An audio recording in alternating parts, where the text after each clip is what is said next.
तो आज हम बीएससी यहाँ पर जो 4th सेमेस्टर का आज पेपर हुआ है resource management and zero waste campus, इसके आंसर की बात करेंगे।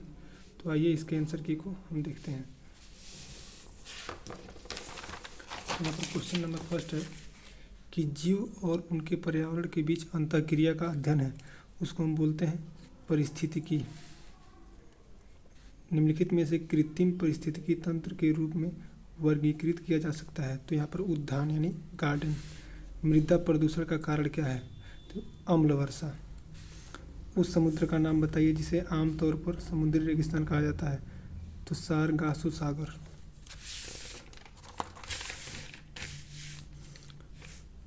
उस गैस का नाम बताइए जो वायुमंडलीय तापमान बनाए रखने में महत्वपूर्ण है। तो क्या है? Carbon dioxide. पृथ्वी पर सभी प्रजातियां अपने पर्यावरण के साथ मिलकर सामूहिक रूप से बनाती है बायोस्फीयर। ये जो क्वेश्चन है, जो कार्बन डाइऑक्साइड होता है, इसी से तापमान, अगर इसकी मात्रा बढ़ेगी तो तापमान बढ़ेगा, इसकी मात्रा घटेगी तो तापमान घटेगा। तो ये क्या करता है? तापमान को एक तरह से मेंटेन करता है तापमान को। वायु प्रदूषण के कारण किस गैस का क्षरण होता है?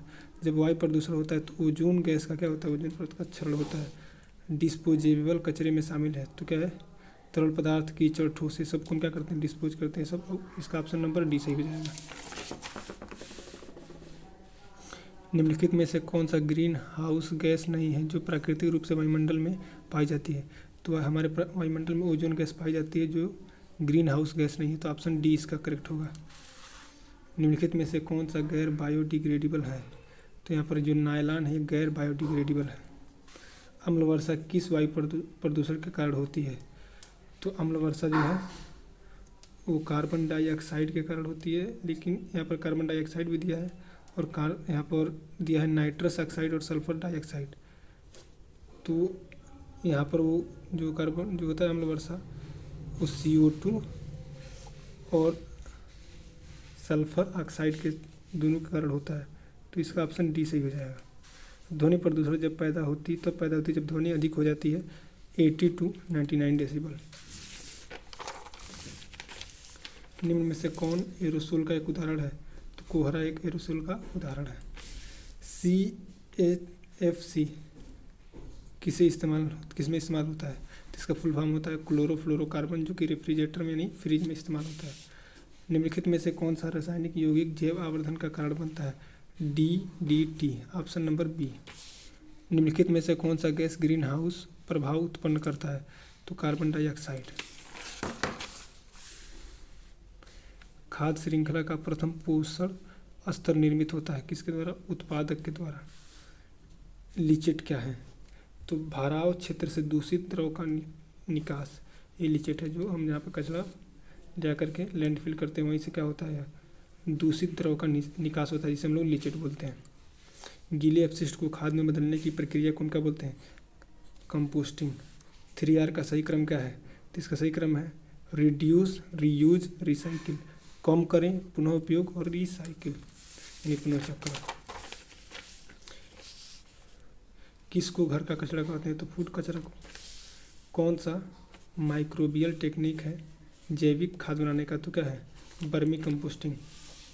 खतरनाक अपशिष्ट की विशेषता है तो टॉक्सिसिटी, रिएक्टिविटी, इग्नाइटेबिलिटी। तो इसका उपयुक्त सभी ऑप्शन डी से हो जाएगा। निम्नलिखित में से मुख्य वर्ग ठोस अपशिष्ट का कौन है? तो नगरपालिका ठोस अपशिष्ट, औद्योगिक कूड़ा, खतरनाक कूड़ा, ये सब क्या है? ठोस अपशिष्ट है। ऑप्शन डी से हो जाएगा। भोपाल गैस त्रासदी किस विषाक्त के कारण हुआ था? तो मिथाइल आइसोसाइनाइड।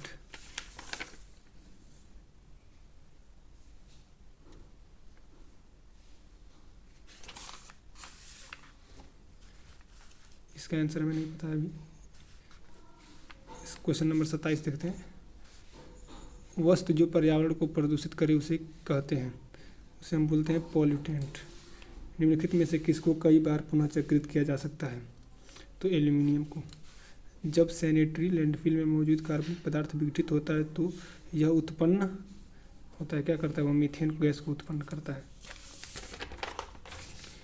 निम्नलिखित में से कौन सा अपशिष्ट नगरपालिका ठोस अपशिष्ट का शब्द का वर्णन है? तो क्या होता है? गैर खतरनाक यानी नॉन हजार्डस।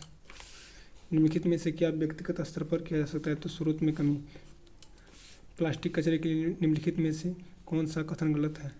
तो इसका उपयोग खाद बनाने में किया जाता है, यही कथन गलत है। बाकी सब कथन सही है। लंबे समय तक रहता है, जलाने में पर विषैला धुआं देता है, ये सब सही है, बस यही गलत है।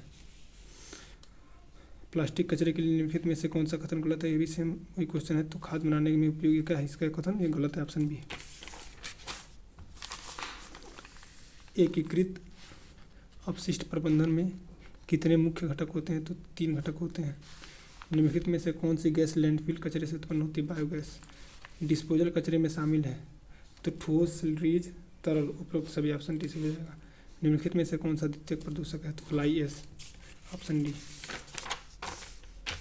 एक बायोडिग्रेडेबल प्रदूषक है तो क्या है?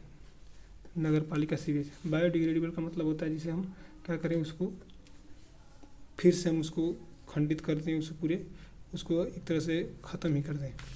सबसे अधिक बार होने वाली और प्राकृतिक रूप से होने वाली आपदा का नाम बताइए? तो क्या है? बाढ़ है। ये सबसे अधिक बार और सबसे ज़्यादा होती है।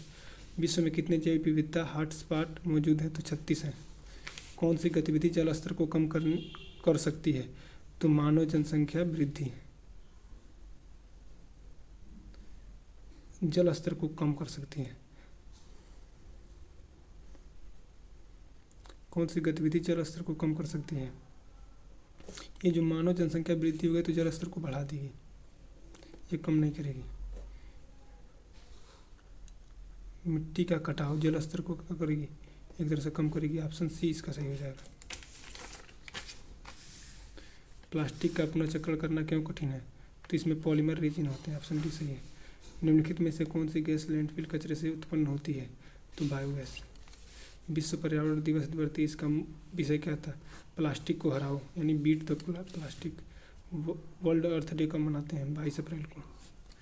हमारे ग्रह पर नाइट्रोजन का सबसे बड़ा भंडार कहाँ है? तो वातावरण है। वायुमंडल में सबसे ज़्यादा क्या है? नाइट्रोजन है, 78%। अत्यधिक चराई का परिणाम क्या है? देखिए, मिट्टी का कटाव भी होगा, उपयोगी जो प्रजातियां का संरक्षण हो जाएगा,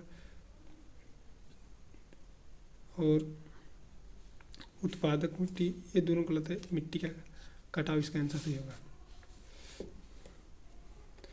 लेकिन अगर पूछेगा अत्यधिक चराई का परिणाम क्या होगा, तो उससे जो मिट्टी की उत्पादकता है वो भी खत्म होती है, मिट्टी का कटाव भी होता है, उपयोगी प्रजातियों का संरक्षण। तो इसका ऑप्शन डी भी सही हो सकता है।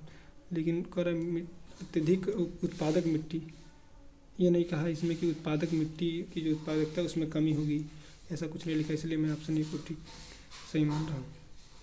पौधारोपण संतुलन बनाता है, तो जो पौधारोपण करते हैं ऑक्सीजन और कार्बन डाइऑक्साइड को क्या करता है? संतुलित करता है। नीम के पेड़ का महत्व क्या है दवाई के लिए? किस प्रकार के अपशिष्ट को खतरनाक अपशिष्ट के रूप में वर्गीकृत किया गया है? देखिए, गृहस्थ वाला तो ऐसा होगा नहीं, कृषि संबंधी होगा नहीं, खाद्य अपशिष्ट होगा नहीं, तो रासायनिक हो जाएगा।